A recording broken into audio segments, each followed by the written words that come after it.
Om Namo Venkatesaya. Welcome back to my channel Tirupati. ముందుగా మీ అందరికీ కూడా నమస్కారాలు. నిన్న రాత్రి తిరుపతిలోని 3 కౌంటర్లలో కూడా ఈ రోజుకి సంబంధించి 10,000 ఉచిత సర్వదర్శనం టోకెన్లు విడుదల చేశారు. అలాగే రేపటికి సంబంధించి 3,000 ఉచిత సర్వదర్శనం టోకెన్లు విడుదల చేశారు. అవన్నీ కూడా పూర్తి స్థాయిలో అయిపోయాయి. అలాగే ఈరోజు శ్రీవారి నడక మార్గానికి సంబంధించి దాదాపు 4,000 టోకెన్లు విడుదల చేశారు. అవి కూడా పూర్తి స్థాయిలో అయిపోయినాయి. ప్రతి శనివారము ఆదివారం రోజు మీ అందరికీ కూడా ఒక రోజు ముందుగానే విడుదల చేస్తారు. అలాగే ఇప్పుడు చూడండి, నిన్న శుక్రవారం రోజు ఆదివారం టోకెన్లు విడుదల చేశారు. అలాగే శ్రీవారి నడక మార్గం కూడా రేపు ఆదివారం కాబట్టి ఒక 1000 టోకెన్లు ఎక్కువగానే విడుదల చేశారు. కాబట్టి ప్రతి శని ఆదివారాల్లో మీ అందరికీ ఒక రోజుకి ఎక్కువగానే టికెట్లు విడుదల చేస్తారు. ఓకేనా? అలాగేనండి, మరొక విషయము, రేపు ఉగాది పండుగ, అలాగే ఏప్రిల్ నెలకి సంబంధించి తిరుమల కొండపైన ఏమేమి విశేష పూజలు ఉంటాయి అవన్నీ కూడా నేను మన వాట్సాప్లో పెట్టడం జరిగింది. ఇక జూన్ నెలకు సంబంధించి విఐపి బ్రేక్ దర్శనం టికెట్లు కావాలి అనుకునే వాళ్ళు శ్రీవారి ట్రస్ట్ డొనేషన్కి 10,000 రూపాయలు డొనేషన్ పే చేస్తే ఇప్పటికీ కూడా మీరు ఇక్కడ చూడండి, నేను చూపిస్తున్నాను. జూన్ నెలకి సంబంధించి గ్రీన్లో ఉన్నవన్నీ కూడా ఇక్కడ డేట్లు అన్నీ కూడా మీకు దాదాపు ఒక 150 నుంచి 200 టికెట్లు అయితే ఆన్లైన్లో మీకు ఉన్నాయి.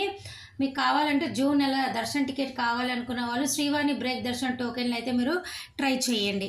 అలాగే ప్రస్తుతానికైతే తెలంగాణ వారి యొక్క రికమెండేషన్ లెటర్లు ఎమ్మెల్యే ఎంపీవి కూడా తీసుకుంటున్నారు. దయచేసి మీరు ఇంట్రెస్ట్ ఉంటే రావచ్చు. ఆంధ్ర తెలంగాణ 2 రాష్ట్రాల యొక్క ఎమ్మెల్యే ఎంపీ రికమెండేషన్ లెటర్లు అయితే తీసుకుంటున్నారండి. అదొకటి మీరు తెలుసుకోవాలి. అలాగే చూడండి, 65,569 మంది నిన్న స్వామివారిని దర్శనం చేసుకున్నారు. 21,780 మంది తలనీలాలు ఇచ్చారు. 4.15 కోట్లు స్వామివారి హుండీ ఆదాయం అన్నమాట. ఇక ఈ రోజుకు సంబంధించిన సర్వదర్శన టోకెన్లు అయిపోయాయి, నడక మార్గం టోకెన్లు కూడా అయిపోయినాయి. ఇక నడక మార్గం టైమింగ్స్ నేను స్క్రీన్ పైన మీకు ఇక్కడ స్క్రోల్ అవుతుంది చూడండి. ఇవి మార్చారు. శ్రీవారి నడక మార్గం అయితే ఉదయం 5 నుంచి సాయంత్రం 6 వరకు ఉంటుంది. అలిపిరి నడక మార్గం అయితే ఉదయం 5:30 నుంచి రాత్రి 9:30 వరకు మాత్రమే ఉంటుంది.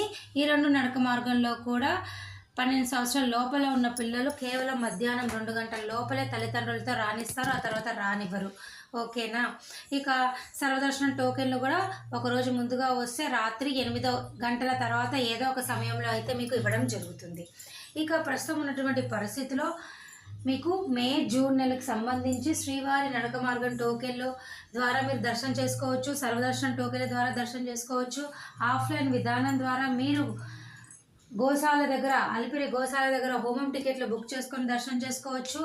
అంతే తప్ప మిగతా ఎటువంటి ఆన్లైన్ దర్శన టికెట్లు అయితే మీకు ఏమీ లేవు. అయితే కేవలము హోమం టికెట్లు అయితే మేకి జూన్కి ఇంకా విడుదల అవ్వలేదు. అవి అయినప్పుడు నేను చెప్తా. అయితే ఈ ఏప్రిల్ నెలకి మటుకు ఎటువంటి ఆన్లైన్ టికెట్ బుకింగ్ అయితే మీకు లేదు. ఏప్రిల్ నెలలో మీకున్న 2 అవకాశాలు. తిరుపతి వచ్చి సర్వదర్శన టోకెన్లు అన్నా తీసుకోండి, ఆఫ్లైన్ ద్వారా హోమం టికెట్లు అన్నా తీసుకోండి.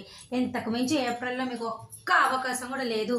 మే నెల కన్నా ఒక చిన్న అవకాశం హోమం టికెట్లు ఉన్నాయి, జూన్కి ఉన్నాయి. అలాగే జూన్కి బ్రేక్ దర్శన టికెట్లు ఉన్నాయి. మిగతా ఏ అవకాశాలు కూడా మీకు లేవు.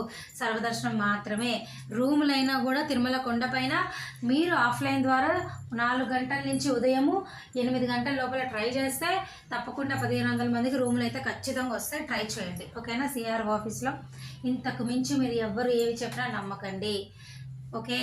మీకు ఇంకా ఏమైనా డౌట్లు ఉంటే నన్ను అడగండి, కామెంట్ సెక్షన్లో అడగండి. తప్పకుండా నా వంతు ప్రయత్నంగా మీకు సమాధానం చెప్తాను. ఓకేనా? మరి ఈ వీడియో నేను సెలవు తీసుకోనా? ధన్యవాదాలు.